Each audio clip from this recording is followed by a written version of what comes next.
ಬೆಳಗಾವಿಯಲ್ಲೂ ಕೂಡ ಸರಣಿಯಾಗಿ ಈ ಕೃಷ್ಣ ಮೃಗಗಳ ಸಾವು ವಿಚಾರಕ್ಕೆ ಸಂಬಂಧಪಟ್ಟಂತೆ ಸಹಜವಾಗಿ ಆತಂಕ ಇತ್ತು, ಒಂದಷ್ಟು ಪ್ರಶ್ನೆಗಳಿತ್ತು. ಯಾರು ಹೀಗೆ ಮಾಡಿದ್ರು?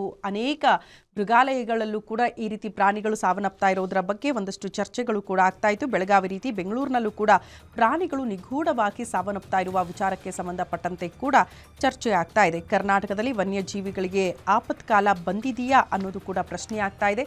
ಸಫಾರಿಯಲ್ಲಿದ್ದ ಗಂಡು ಚಿರತೆ ಏಕಾಏಕಿ ಮೃತಪಟ್ಟಿದೆಯಂತೆ.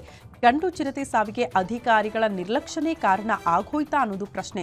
ಬನ್ನೇರುಘಟ್ಟ ರಾಷ್ಟ್ರೀಯ ಉದ್ಯಾನವನದಲ್ಲಿ ಗಂಡು ಚಿರತೆ ಈ ರೀತಿ ಮೃತಪಟ್ಟಿದ್ದು, ಚಿರತೆ ಸಫಾರಿಯಲ್ಲೇ ಗಂಡು ಚಿರತೆ ಸಾವನ್ನಪ್ಪಿದೆಯಂತೆ. ಸಫಾರಿಯಲ್ಲಿ ಆರೋಗ್ಯವಂತ ಪ್ರಾಣಿಗಳನ್ನು ಮಾತ್ರ ಬಿಡಬೇಕು, ಅನಾರೋಗ್ಯ ಚಿರತೆನ ಸಫಾರಿಗೆ ಬಿಟ್ಟು ತಪ್ಪು ಮಾಡಿಬಿಟ್ರ ಅಧಿಕಾರಿಗಳು ಅನ್ನೋದು ಪ್ರಶ್ನೆ.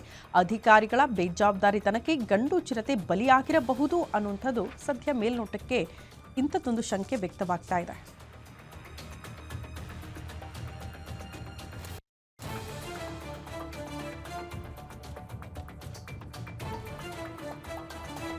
ಇವತ್ತು ಒಂದು ಗಂಡು ಚಿರತೆ ಸಾವನ್ನಪ್ಪಿದೆ. ಈಗ ತಾನೇ ಇನ್ಫಾರ್ಮೇಷನ್ ಸಿಕ್ಕಿದೆ. ಏನಾಗ್ತಾ ಇದೆ ಮೃಗಾಲಯಗಳಲ್ಲಿ, ಏನಾಗ್ತಾ ಇದೆ?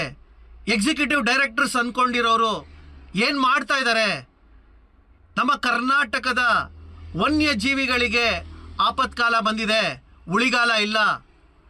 ದಯವಿಟ್ಟು ಸರ್ಕಾರದ ಈಶ್ವರ್ ಖಂಡ್ರೆ ಅವರೇ, ದಯವಿಟ್ಟು ಕಂಡುಬಿಟ್ಟು ಒಮ್ಮೆ ಮೃಗಾಲಯಗಳಿಗೆ ಭೇಟಿ ಕೊಡಿ.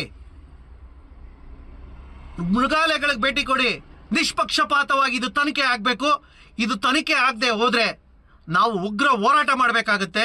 ಎಲ್ಲ ವನ್ಯಜೀವಿ ಸಂರಕ್ಷಕರು ಎಲ್ಲರೂ ಸೇರಿ ನಾವು ಉಗ್ರ ಹೋರಾಟ ಮಾಡೇ ಮಾಡ್ತೀವಿ, ಇದ್ರ ಬಗ್ಗೆ ತನಿಖೆ ಆಗದೆ ಇದ್ರೆ. ಇವತ್ತು ಒಂದು ಗಂಡು ಚಿರತೆ ಸಾವನ್ನಪ್ಪಿದೆ. ಈಗ ತಾನೇ ಇನ್ಫಾರ್ಮೇಷನ್ ಸಿಕ್ಕಿದೆ. ಏನಾಗ್ತಾ ಇದೆ ಮೃಗಾಲಯಗಳಲ್ಲಿ, ಏನಾಗ್ತಾ ಇದೆ? ಎಕ್ಸಿಕ್ಯೂಟಿವ್ ಡೈರೆಕ್ಟರ್ಸ್ ಅಂದ್ಕೊಂಡಿರೋರು ಏನು ಮಾಡ್ತಾ ಇದ್ದಾರೆ? ನಮ್ಮ ಕರ್ನಾಟಕದ ವನ್ಯಜೀವಿಗಳಿಗೆ ಆಪತ್ಕಾಲ ಬಂದಿದೆ, ಉಳಿಗಾಲ ಇಲ್ಲ.